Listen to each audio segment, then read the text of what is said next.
Hello students, देखिए optics में आपका पहला topic reflection eight concave spherical surface, इसको आज हम कवर करने जा रहे हैं। इसमें आप देखिए कि हमने एक spherical surface S S dash जो कि कैसा सरफेस है, कॉन्केव है, हमने कंसीडर किया है। एक S S dash spherical surface consider किया है जिसमें दो मीडियम होंगे। चूंकि सरफेस आपको पता है कि ये मिरर है, स्फेरिकल है, तो आपको पता है दो मीडियम होंगे। एक हमने रेयर मीडियम लिया जिसको हमने N1 कहा है और दूसरा डेंसर मीडियम लिया जिसको हमने N2 कहा है। एक हमने पॉइंट ऑब्जेक्ट यहाँ पर रखा O, यहाँ पर O पॉइंट पर हमने एक ऑब्जेक्ट रखा है जहाँ से रेज जा रही है, लाइट रेज। पहली रे हमने यहाँ पर फॉल कराई है इस पॉइंट पर, जिसको नाम देते हैं A।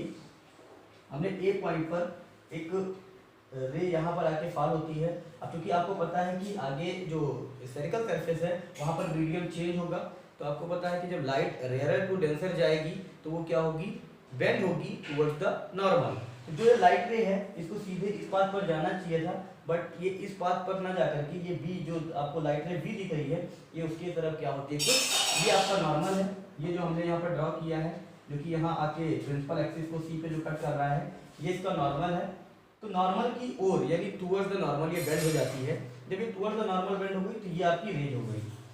इस रेज को हम जब पीछे की तरफ यानी जब बैकवर्ड डायरेक्शन में बढ़ाते हैं तो देखते हैं ये जो एक्सिस है, प्रिंसिपल एक्सिस जो हमने कंसीडर कर रखी है, उसको आई पॉइंट पर कट करता है। यहाँ पर एक दूसरी रे हम कंसीडर कर लेते हैं जो कि इस जो आपका स्फेरिकल सरफेस है उस पर सीधे जा रही है, यानी जस्ट परपेंडिकुलरली हिट कर रहे हैं। तो आपको पता है कि परपेंडिकुलर डायरेक्शन में रेज सीधे चली जानी है, उसका रिफ्लेक्शन नहीं होगा। उसके परपेंडिकुलर डायरेक्शन में जब ये जाके हिट करेगी तो उसमें कोई भी रिफ्लेक्शन नहीं होगा और ये जो रे है वो सीधे निकल जाएगी, यानी टकरा के उस डायरेक्शन में वापस आएगी। कहें तो इसको अगर पीछे बढ़ाएंगे तो अगर इस रे को आप पीछे बढ़ाते हो तो ये दोनों आकर के इस पॉइंट पर कट करती है। तो जो आपकी ये वाली रे पीछे इंक्रीज करने पर और ये दोनों रे जहां पर कट करती हैं उस पॉइंट पर इस ऑब्जेक्ट की इमेज बन जाती है, जिसको हमने क्या नाम दिया, यहाँ पर आई नाम दिया है।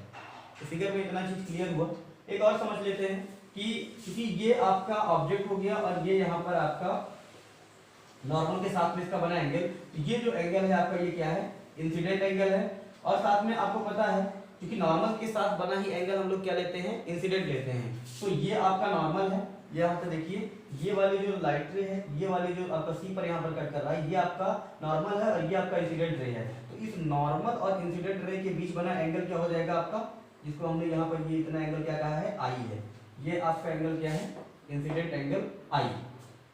अब आपको पता है कि जो रिफ्लेक्शन एंगल यानी जो आपकी लाइट रे बाहर की तरफ निकल रही है और नॉर्मल, उस नॉर्मल लाइट रे जो आपकी डिवर्जेंट है, उन दोनों के बीच जो बना एंगल होगा उससे क्या होगा, रिफ्लेक्शन एंगल होगा, जिसको मैंने आर लिख रखा है। तो उस आर अगर है तो ये आप देखेंगे पीछे बढ़ाने पे ये दोनों रे यहाँ पर कट कर रही हैं, तो ये एंगल भी उसके अकॉर्डिंग क्या होगा, आर होगा। इतना क्लियर हुआ। आगे देखते हैं। हमने यहाँ पर इस ए पॉइंट से इस पे परपेंडिकुलर डाल रखा है, इसको पोल पी मान लेते हैं, पॉइंट पी कंसीडर कर लेते हैं। तो इसको हमने क्या यहाँ पे परपेंडिकुलर डाला जो कि इस एक्सिस को एम पर कट कर रहा है। ये आपका पॉइंट पी, जिसको हमने क्या है, पोल है, जिसको पॉइंट पी लिख रखा है। एंगल हमने कंसीडर कर लिया, सपोज कर लिया इंसिडेंट एंगल और इस हाइट के बीच में बना एंगल अल्फा है। ये आपका यहाँ पर बीटा एंगल बनाता है और जो आपका नॉर्मल है वो गामा एंगल बनाता है। यानी जो ऑब्जेक्ट रखा है वो वहां से अल्फा एंगल बना रहा है, इमेज वाला आपका बीटा एंगल बना रहा है और जो नॉर्मल यहाँ पर हिट कर रहा है वो गामा एंगल बना रहा है। इन तीनों एंगल को कंसीडर कर लिया। तो अब अगर आप देखें, सबसे पहले अगर बात करें कि आपका जो ये मीडियम है, अगर ये रेयर टू डेंसर जा रहा है, और एक चीज और याद रखिएगा कि साइन कन्वेंशन जो हम लोग आपने पढ़ा भी होगा, साइन कन्वेंशन जो हम लेंगे तो हम इधर से इधर जाने के लिए पॉजिटिव लेंगे, और अगर यानी लेफ्ट टू राइट जाएंगे तो पॉजिटिव लेंगे, और अगर राइट टू लेफ्ट आएंगे तो नेगेटिव साइन कन्वेंशन यूज करेंगे। क्योंकि आप लेंस में सबसे पहले इसको पढ़ते भी है, अभी की प्रॉपर्टी पढ़ते समय ये हम लोग पढ़ते हैं कि हम जो भी सारे जैसे आप एक्स एक्सिस पढ़ते हैं पॉजिटिव और नेगेटिव, बिल्कुल सिमिलरली है कि पॉजिटिव एक्सिस में आप उस साइड को आप पॉजिटिव लेते हो, इधर साइड आप नेगेटिव लेते हो। उसी तरह अगर हमारी डायरेक्शन उसी डायरेक्शन में है, यानी हम इस अगर लेफ्ट टू राइट जा रहे होंगे तो आप सारे साइन को पॉजिटिव लेंगे, यानी डिस्टेंस या ऑब्जेक्ट या इमेज जो भी जिधर रखा होगा, जो उसकी डिस्टेंस आ रही होगी उसके अकॉर्डिंग आप उसको पॉजिटिव लेंगे। अदरवाइज अगर आप अपोजिट डायरेक्शन में आपको, और सारी डिस्टेंस हम कहाँ से मेजर करते हैं, पोल से मेजर करते हैं। ये बात भी आपको मालूम होनी चाहिए। जैसे पोल से अगर मैं ऑब्जेक्ट को देखूं तो ये हमारा राइट टू लेफ्ट है, तो यहाँ पर ऑब्जेक्ट की डिस्टेंस के लिए हम लोग माइनस वर्ड यूज करेंगे, यानी माइनस यू लिखेंगे। सपोज करिए अगर आपकी इमेज उस साइड बनती और उसकी डिस्टेंस यहाँ से हम लोग v कहते तो उसके लिए आप प्लस v लिखते, नेगेटिव नहीं लिखते। लेकिन हमारी इमेज भी क्या बन रही है, 4 से इस साइड बन रही है, तो इस साइड हम उसको क्या लिखेंगे, माइनस v लिखेंगे।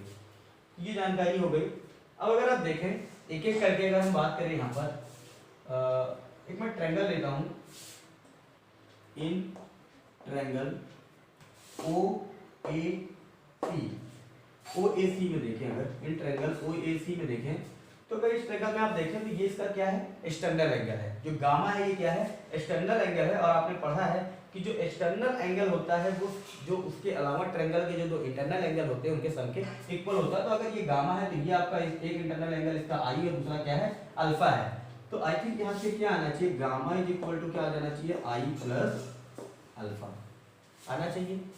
जाहिर सी बात है, जो ये एक्सटर्नल एंगल इसका गामा है वो क्या आना चाहिए, आई प्लस अल्फा आना चाहिए। बिल्कुल सिमिलरली अगर यहाँ से लिखें इन ट्रायंगल, अगर ट्रायंगल अगर हम ले लें AIC ले लें, अगर ट्रायंगल AIC, अगर AIC में बात करें तो यहाँ पर अगर आप देखें तो ये भी गामा इसका एक्सटर्नल एंगल है और ये क्या हो जाएगा, बीटा प्लस आर हो जाएगा। तो यहाँ से हम क्या लिख सकते हैं, gamma is equal to beta plus r देख सकते हैं। तो यहां से इसको अगर कुछ ऐसा लिख लिया जाए, आई इज इक्वल टू क्या आ जाएगा आपका, गामा माइनस अल्फा। और यहां से अगर हम लिख लें आर इज इक्वल टू, तो लिख सकते हैं आप गामा माइनस बीटा। मेरे पास आई आ गया और आर आ गया। ठीक, अब आपने रिफ्लेक्शन के लिए जो स्नेल्स लॉ पढ़ा है वहां से आपको पता है फ्रॉम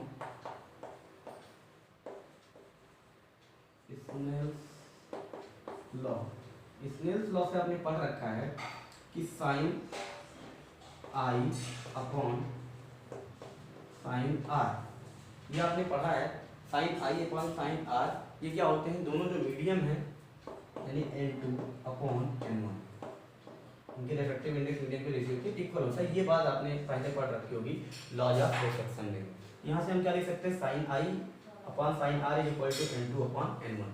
एक बात देखिए कि थोड़ी सी एजम्पशन है कि अगर हम ये सपोज कर लें कि जो पॉइंट ए है, ये जो आपका अपर्चर है ये बहुत अगर स्मॉल है, अगर स्मॉल हो तो उस टाइम में हम ये कंसीडर कर सकते हैं कि जो ए पॉइंट है वो पी के बहुत क्लोज होगा।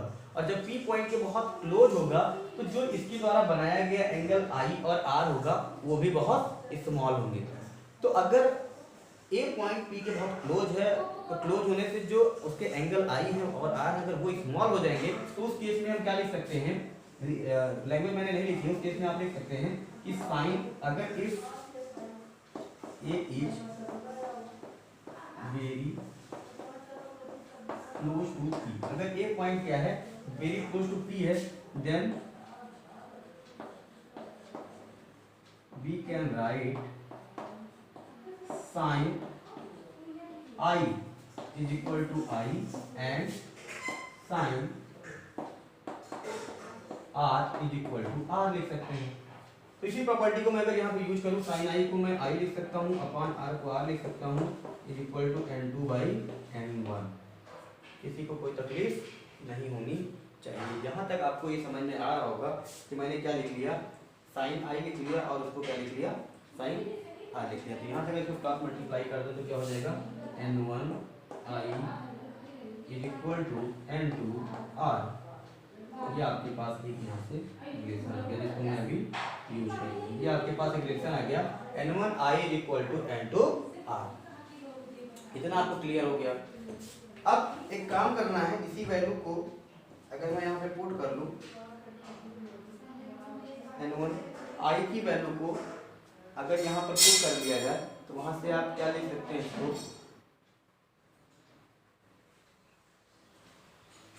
काम करते हैं, आई की वैल्यू को इस इक्वेशन से उठा के यहाँ पुट कर लें तो आई इज इक्वल टू मैं क्या लिख सकता हूँ यहाँ से, अगर इस इक्वेशन को हम 1 कर दें और इसको 2 कर दें तो फ्रॉम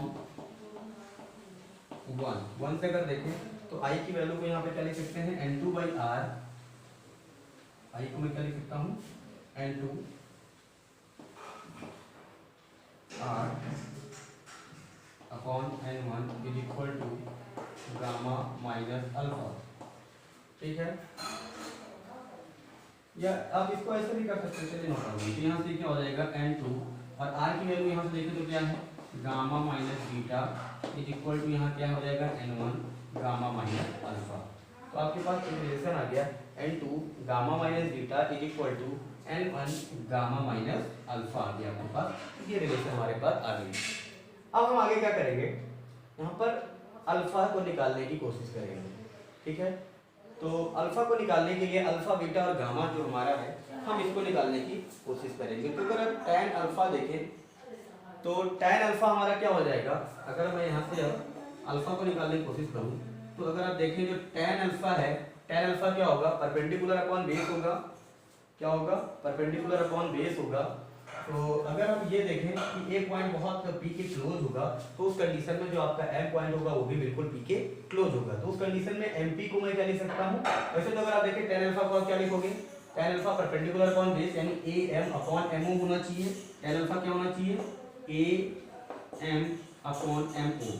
लेकिन हम जो कंसीडर कर रहे हैं यहाँ पर कि जो इसका अपर्चर बहुत स्मॉल है उस कंडीशन में एक जो आपका ए पॉइंट है वो बिल्कुल पी के क्लोज होगा। तो जैसे जैसे ये पॉइंट क्लोज होगा तो आप देखेंगे परपेंडिकुलर भी क्या होगा, अगर ये यहाँ पर आएगा तो परपेंडिकुलर यहाँ पर आएगा, अगर यहाँ पर कंसीडर करें तो परपेंडिकुलर, यानी जैसे जैसे ए पॉइंट अपर्चर पी के पास में आएगा आप देखेंगे कि ए जैसे जैसे पास में आ रहा है तो इसका परपेंडिकुलर है वो भी क्या है पी के पास आ रहा है, यानी हम एम पॉइंट को एज लाइक पी कंसीडर कर सकते हैं। तो यहाँ पर देखें तो इसको हम क्या लिख सकते हैं A M upon P O भी लिख सकते हैं। अच्छा इस रिलेशन को जरा मैं ब्रैकेट में कर देता हूँ, ये आपके पास आ गया है, इसको यूज करेंगे हम लोग। तो यहाँ से A M upon P O के लिए क्या लिख सकते हैं, ए एम आपका एच है, इसको हमने हाइट कंसीडर कर रखी है, एच अपॉन पी ओ क्या है इस पोल से इस ऑब्जेक्ट की डिस्टेंस जिसको मैंने आपको बता रखा है उसको नॉर्मली तो यू से डिनोट करते हो। साइन क्या होगी, क्योंकि पोल से हम राइट टू लेफ्ट आ रहे हैं इसलिए साइन क्या होगी नेगेटिव होगी। तो यहाँ पर हम क्या लिख लें एच अपॉन माइनस यू, क्या हो जाएगा h अपॉन माइनस यू। ये मेरे पास tan अल्फा की वैल्यू आ गई है। सिमिलरली अगर मैं tan बीटा की वैल्यू निकालूं तो tan बीटा भी क्या हो जाएगा बिल्कुल सिमिलर कंडीशन, h आप यहाँ होगा और इसको आप यहाँ से कंसीडर करेंगे, m पॉइंट फिर से p पर होगा। तो मैं डायरेक्ट लिख रहा हूँ, अब आप समझ गए होंगे कि मैं क्या लिखना चाह रहा हूँ, ये होगा h upon minus of v, ये भी आपके पास आ गया। अब tan गामा आपका क्या हो जाएगा, क्योंकि जो c पॉइंट है ये आपका क्या है सेंटर ऑफ कर्वेचर पॉइंट है, क्योंकि यहाँ से इसकी डिस्टेंस ये इसकी आपका रेडियस ऑफ कर्वेचर होगा, क्योंकि सी यहाँ पर क्या है सेंटर ऑफ कर्वेचर पॉइंट है, वहीं पर नॉर्मल डाला गया है। तो क्या आपको पता है कि किसी भी अगर ये किसी स्फेरिकल का ही पार्ट होगा तो वहाँ से ये सेंटर होगा और ये इसकी क्या कहलाएगी रेडियस कहलाएगी। तो जैसे ये है आपका ये ऐसे ये भी आर होगा। तो यहाँ से अगर मैं tan गामा लिखूँ तो tan गामा की वैल्यू क्या होगी उस कंडीशन में h अपॉन आर भी क्या हो जाएगा आपका नेगेटिव हो जाएगा। तो चूंकि डायरेक्शन आपके अपोजिट है तो यहाँ भी डायरेक्शन के लिए क्या लिखना पड़ेगा हमें माइनस आर, जहाँ पे आर क्या है रेडियस ऑफ कर्वेचर है। तो ये मेरे पास आपकी तीन वैल्यूज आ गई, tan अल्फा आ गया आपके लिए, tan बीटा आ गया और आपका tan गामा आ गया। अब मुझे ये जो अल्फा बीटा गामा अगर आप फिर से वही कंडीशन अगर मैं कहूँ कि चूंकि ये एंगल्स क्या है बहुत स्मॉल है, क्योंकि जो पॉइंट है ये इसके बहुत क्लोज है, तो इसको हम यहाँ से ये भी लिख सकते हैं जो tan अल्फा है इसको हम अल्फा कंसीडर कर सकते हैं। क्योंकि angles are very small in this condition we can consider the tan alpha like alpha, tan beta like a beta and tan gamma like a gamma. तो यहाँ पे मैं क्या कर रहा हूँ अल्फा बीटा गामा को जो tan अल्फा है tan बीटा है tan गामा है मैं उसे अल्फा बीटा गामा लिख रहा हूँ। अब ये अल्फा बीटा गामा की जो वैल्यू है मैं इसको यहाँ पर पुट करूंगा। तो देखें ये क्या आ जाएगा n2। अब गामा की वैल्यू यहाँ पर क्या है h by minus r, gamma की वैल्यू क्या है h by minus r, h by minus r. Beta क्या है हमारे पास माइनस ऑफ बीटा है h बाई यानी v है, तो माइनस v है तो ये प्लस हो जाएगा यानी h बाई v आ जाएगा is equal to n1। Gamma की बात करें यहाँ पर अगर तो गामा फिर से क्या हो जाएगा h by minus r minus of alpha क्या हो जाएगा आपका h बाई यू यानी प्लस h बाई यू। ये आपके पास यहाँ पर एक रिलेशन आ गया, इसमें h भी है हाइट भी है उसकी, u भी है v भी। अगर h से देखें तो सब में डिवाइड हो सकता है, h तो दोनों तरफ से ऐसे डिवाइड कर दें तो ये क्या बन जाएगा n2 by minus of n2 by r plus h by v, h तो आपका डिवाइड हो गया यानी 1 by v is equal to इधर क्या आ जाएगा n1 बाई माइनस r और ये आपका आ जाएगा प्लस यहाँ पे सॉरी n2 होगा छूट गया है, यहाँ पर देखें तो n1 बाई r हो जाएगा माइनस ऑफ और दूसरा आपका आ जाएगा n1 बाई यू, तो n1/u आ जाएगा। अगर इन दोनों आर को हम एक तरफ ले आए, यहाँ से देखें तो इसको अगर इधर ले जाते हैं तो इसको ऐसा भी लिखा जा सकता है। अगर आप यहाँ देखें, यहीं पर देख लेते हैं, इसको कैसे लिख सकते हैं, एक फॉर्म इसको और थोड़ा सा अगर अच्छा करना चाहें तो क्या लिख सकते हैं, n1u माइनस n2v, ये लिख सकते हैं n1u माइनस n2v। इसको इधर ले आते हैं तो क्या हो जाएगा, n1 यानी r आपका कॉमन हो जाएगा तो 1/r, और आपका अंदर आ जाएगा n1 माइनस n2। तो ये आपके पास किसी भी स्फेरिकल सरफेस के लिए, यानी अगर आपका सरफेस कॉन्केव स्फेरिकल सरफेस है तो उसके लिए रिफ्रैक्टिव इंडेक्स या आप उसका u निकालना चाहें, v निकालना चाहें, रेडियस ऑफ कर्वेचर निकालना चाहें, तो इन तीनों के बीच में एक ये रिलेशन बना जो कि क्या है आपका n1/u n2/v, n1/u n2/v है, n-1/r n2 माइनस n1/r है। ये रिलेशन यहाँ पर निकाला गया है।